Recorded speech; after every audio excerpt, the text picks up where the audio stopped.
In this 10-minute video with Dr. Doug Cowan, we are going to look at an epidemic in America with the problem of loneliness. Loneliness in the workplace, loneliness at home, and the stress that that brings. So we're going to talk about loneliness, but also exactly what you can do in the morning, at noon, in the evening time to help to overcome this sense of loneliness. Hi, I'm Dr. Doug Cowan. Welcome to my office. I wanted to share this with you. Cigna Healthcare just came out with a very important study about loneliness, how it impacts us across the country. They studied 20,000 people in this study and asked them questions. It's a scale from UCLA, a loneliness scale. Asked them questions from this survey and found that almost half of all people in the United States are lonely, experience loneliness or feeling alone in their lives most of the time or all of the time. It was a remarkable study, so I wanted to share it with you because it's important for you to understand this in the workplace. Loneliness, of course, the sense of being alone, the sense of having nobody to help you out, is harmful for us in a number of ways. It impacts certainly our personal lives and our relationships. It impacts us in the workplace and hurts our productivity and performance when we're feeling down or alone. It impacts how well we perform in the workplace. It impacts our health and our mental health and can lead to depression, which of course is crippling for many people. So this idea of loneliness is something that we really need to figure out how to intervene with, how to help people who are experiencing that. And it's a lot of people.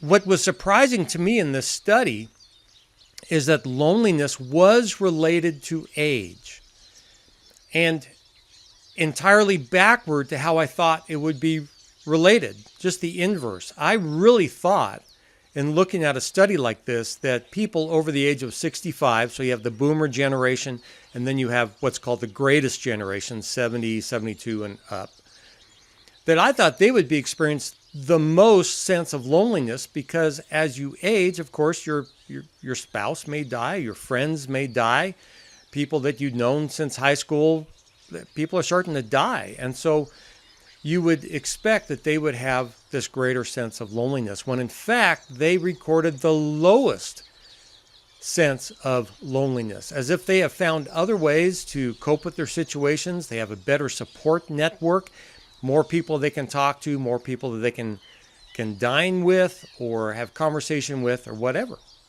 It was in fact the youngest generations, what's called Generation Z, that's 18 to 22-year-olds, and then millennials, so pretty much anybody under the age of 30 that reported the highest levels of loneliness and also the worst sense of being healthy.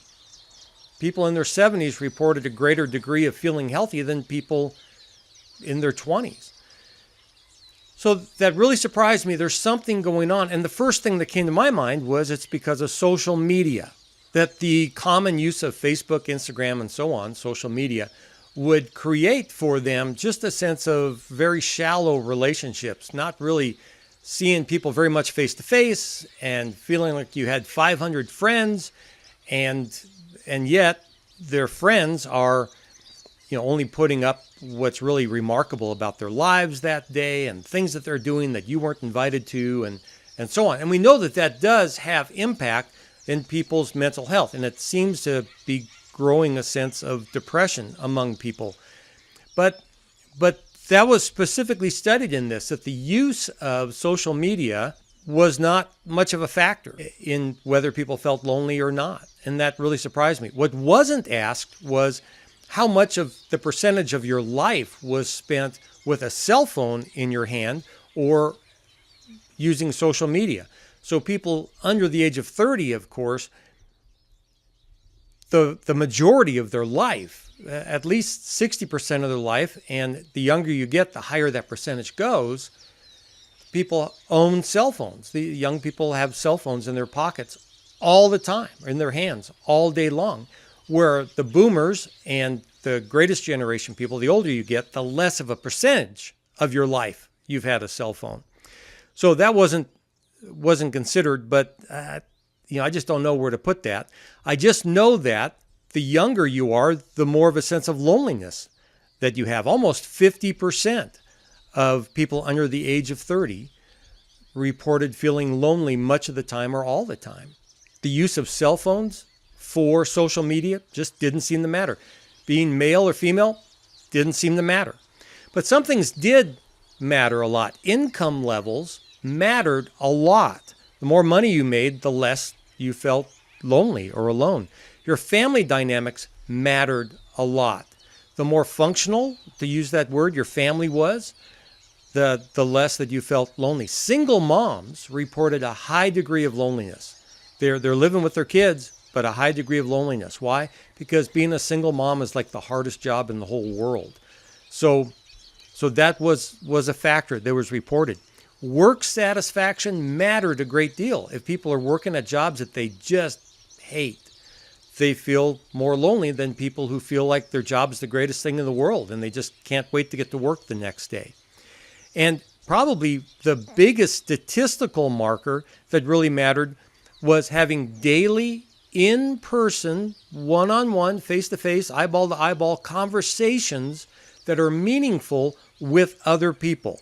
But only 55% of the population surveyed, of the 20,000 people surveyed, will do this every day.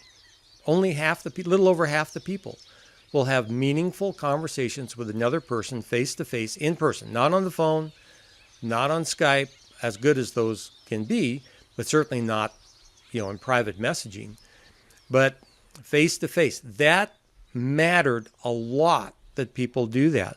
Other factors that seem to help is getting 8 hours or more of sleep every night. The more sleep you get, the better you feel about yourself and about your situation. Your work hours, not feeling like you work too many hours or too few hours, but just right, that mattered a lot. And when you work just right, the just right amount of hours, it allows you to spend more time with your family. And so that's where that comes out. Then also exercise. The more you exercise on a regular basis, the better you felt about yourself and the less that you felt a sense of loneliness. So here are some ideas that I'd recommend for you, for people that you work with. If you're a manager, you might want to encourage the people who work for you to consider these things. Here are some things that you can do. In the morning, I would encourage you to exercise. Just a brisk walk for 20 minutes, like you're late for work, that kind of pace. Just 20 minutes a day releases serotonin and dopamine in the brain that will last in your brain up to 8 hours. So just 20 minutes of vigorous exercise a day in the morning can make a huge difference. Also in the morning, just to spend 15 or 20 minutes of quiet time before you leave for work, to get up, spend some time in gratitude every day. That changes the way the brain works, helps the brain to feel better all day, just like that brisk walk helps the brain to feel better. Gratitude. Just list 5 people or things in your life that you are truly grateful for. Write them down. Consider each one of them. Thank God for each one of them. And just practice gratitude for a few minutes. And then sort of sketch out your day based upon the goals that you have for the week or for the month or the quarter. Sketch out your day so you have some idea what's important in your day, and that helps you decide things that are not important in your day. And then spend a little bit of time with your family. Even if it's just 5 minutes in the morning, spend some time hugging your kids, hugging your spouse, hugging whomever it is in your family. But just spend that time with the important people in your life before you leave for work. And then at lunch, I'd recommend this. Take someone to lunch. Talk to someone. Take someone to lunch so you can just talk to them face to face. Talk to people, talk to family, talk to friends, talk to coworkers. But spend some time, 15, 20, 30, 40 minutes, talking to somebody face to face about some conversation that you would say is at least moderately meaningful to you and to them.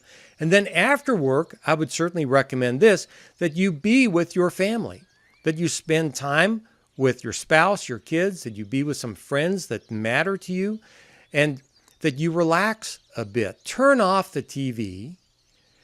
Hide your cell phone for about 2 hours. The world will wait. You can call them back in 2 hours.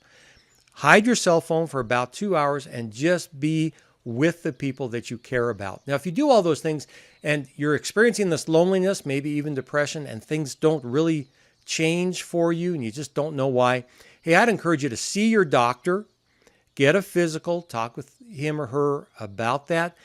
When it comes to clinical depression, about 20% of all clinical depressions are from issues like thyroid issues. So you do want to get a checkup if you're not feeling well. Go talk to your doctor about that. Maybe then talk to a therapist, talk to a pastor, talk to somebody important in your life and in your community about how you're feeling and how you might be able to improve your situation. I'm Dr. Doug Cowan. Thanks for coming to my office.